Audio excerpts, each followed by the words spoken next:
Good evening, everybody. Is your favorite aspiring classicist here, a wandering author, reminding you that we are all the authors of our own lives. Today, we're going over one of the coolest, or funniest, at least in my opinion, at least the way it words it, topics that in Aristotle's Study of Justice in Book 5 in Nicomachean Ethics. And that's chapter 7, which is about natural justice.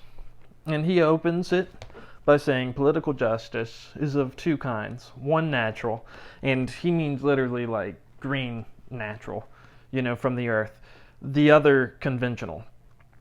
And that's like by man, by our hand. And he goes on to say that a rule of justice is natural, that has the same validity everywhere and does not depend on our accepting it or not.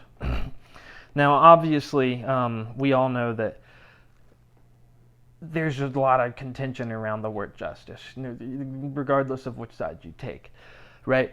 So it's hard to say that it's hard to believe. Aristotle, talks to this though. Conventional rules, on the other hand, first, can be settled in multiple ways, but once settled, they are not indifferent. For example, the reference for a prisoner shall be 1 mina, that a sacrifice shall consist of a goat and not of 2 sheep. He's saying man-made rules can be pretty arbitrary, and we all know that's right. However, this part right here is where he talks about how we all know that the rules of justice are not the same for everybody. Some people think that all rules of justice are merely conventional, because whereas a law of nature is immutable and has the same validity everywhere, as fire burns both here and in Persia, rules of justice are seen to vary. Obviously, we know that the rules of justice bend. Most people, in my opinion, say that it bends to money nowadays. But there's arguments for other ways. And that was this phrase here. Now, this chapter is quite a bit longer, and it's some good stuff, so let's get into it. That rules of justice vary is not absolutely true, but only with qualifications. And here, he talks about natural justice. Among the gods, indeed, it is perhaps not true at all. But in our world, although there is such thing as natural justice, all rules of justice are variable. So it may not be true that the rules of justice are bent by money and greed or power or reputation in the world of the gods, but in our world, natural justice is basically only a concept, in Aristotle's opinion. Though it is not easy to see which rules of justice, though not absolute, are natural, and which are not natural but legal and conventional, both sorts alike being variable. So it is, even like a trained person, it has a hard time distinguishing between man-made justice laws and like true, like the principles or the concepts or the virtues. The same distinction will hold good in all other manners. For instance, the right hand is naturally stronger from the left, yet it is possible for any man to make himself ambidextrous. Now, I don't know if that's true that the right hand is naturally stronger than the left, but for the sake of the argument, he's saying that the rules can be bent even with natural laws. The rules of justice based on convention and expediency are like standard measures. Corn and wine measures are not equal in all places, but are larger in wholesale and smaller in retail markets. Well, one, they had wholesale and retail markets already back then. And two, Aristotle knew about corn? I actually don't know. I thought that was a New World crop.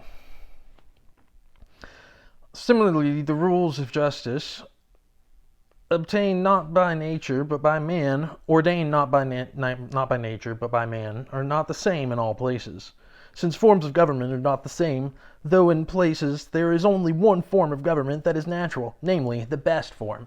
So Aristotle believed there was only one natural form of government, and that is the best form of government. Interesting conclusion, Aristotle. namely the best form. Yep, so the several rules of justice and of law are related to the actions, conforming with them as universals to particulars. For the actions done are many, while each rule of law is one, being universal. There is a difference between that which is unjust and unjust conduct, and between that which is just and just conduct. So there's a difference between doing something bad and being bad, or doing something good and being good. Nature or ordinance pronounces a thing unjust when that thing is done. Let me repeat that line again. That's actually a good one. Nature or ordinance pronounces a thing unjust when that thing is done. It is unjust conduct. Till it is done, it is only unjust. So that's a good one. Yeah. Anyways, I really liked his analogy with how fire burns here in Persia. That's his example of natural laws. It's my favorite part of this. Anyways, I think that he's got a lot of good points in this chapter. Natural justice is something that we can aspire to, even if it doesn't exist, right? But then we start to argue about definitions, right? And I believe in chapter 8 he's going to get into that, but I'm not going to record that video yet. I have the stuff written here, but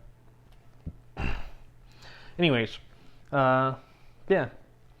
So we're almost all the way done with book 5, and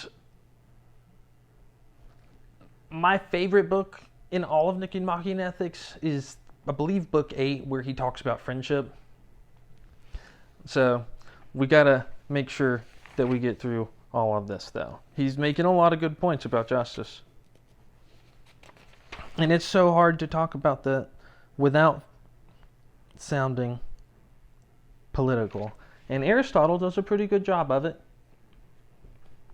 So thanks, Aristotle. Anyways, what are you guys doing in order to inspire, uplift, and empower your local community today? Because this world isn't changing unless we all do our part, and you can count on me to do mine daily. Until next time, I love y'all.